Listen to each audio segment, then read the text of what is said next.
আজি আমাৰ নামঘৰ গুৰুজনাৰ প্ৰতিষ্ঠা কৰা আৰু গোটেই অনুষ্ঠানবিলাকৰ মূল অনুষ্ঠানটোৱেই হৈছে নামঘৰ।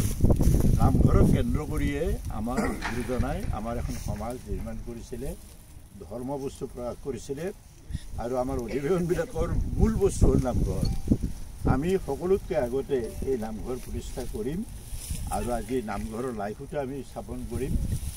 নামঘৰক কেন্দ্ৰ কৰিহে আমাৰ এই অধিৱেশন আমি আগবঢ়াই নিব লাগিব আৰু অন্ততঃ অধিৱেশনৰ 20-25 দিন আগতেই আমাৰ ইয়াত নামঘৰৰ গুৰু আসন প্ৰতিষ্ঠা কৰা হ'ব আৰু দৈনিক ইয়াত 14 প্ৰসংগ চলিব।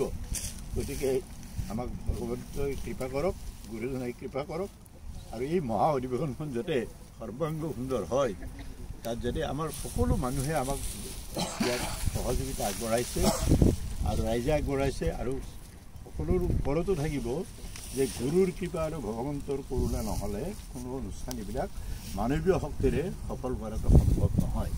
গতিকে গুৰুৰ কৃপা আমাৰ সকলোৰে ভকতৰ হৃদয়ত অৰ্পণ হওক, তাকে কামনা কৰিছোঁ। নিশ্চয়কৈ হ'ব আৰু আমাৰ অধিৱেশনৰ সাফল্যমণ্ডিত হ'ব। আৰু আজি আমাৰ সকলোৰে প্ৰাণৰ অনুষ্ঠান এই নামঘৰৰ আমি লাইখুটা স্থাপন কৰিবলৈ আমাৰ আজ্ঞা কৰা হৈছে। আমি এইখিনি কাম আপোনালোকৰ সহযোগত কৰিম আৰু আমি নামঘৰৰ লাইখুটা প্ৰতিষ্ঠা কৰাৰ পিছত খুটা যেতিয়া থিয় হ'ব তাত আমি এটা হৰিধ্বনি কৰি আপোনালোকে হৰিধ্বনি ধৰিব, আইসকলে উৰুলি দিব, হৰিধ্বনি দিয়াৰ পিছতে উৰুলি দিব। তাৰপিছত আৰু তাল নাগাৰা যি আছে আপোনালোকে বজাব, সংঘটোকে বজাব আৰু তাৰপিছত আমি এটা বস্তু প্ৰকাশৰ ঘোষা গাম, বেলেগ নাগাওঁ। বস্তু প্ৰকাশৰ ঘোষা গাই আমি অনুষ্ঠানটো সমাপ্ত কৰিম। গুৰু হৰিৰাম। আমি সকলোৰে কামনা কৰি আপোনালোকৰ সহযোগিতা কামনা কৰি আমি এই নামঘৰৰ লাইখুটা স্থাপন কৰিবৰ কাৰণে আমি আগতে চেষ্টা কৰিছোঁ। হৰি ৰাম। শংকৰ গুৰু হৰিৰাম।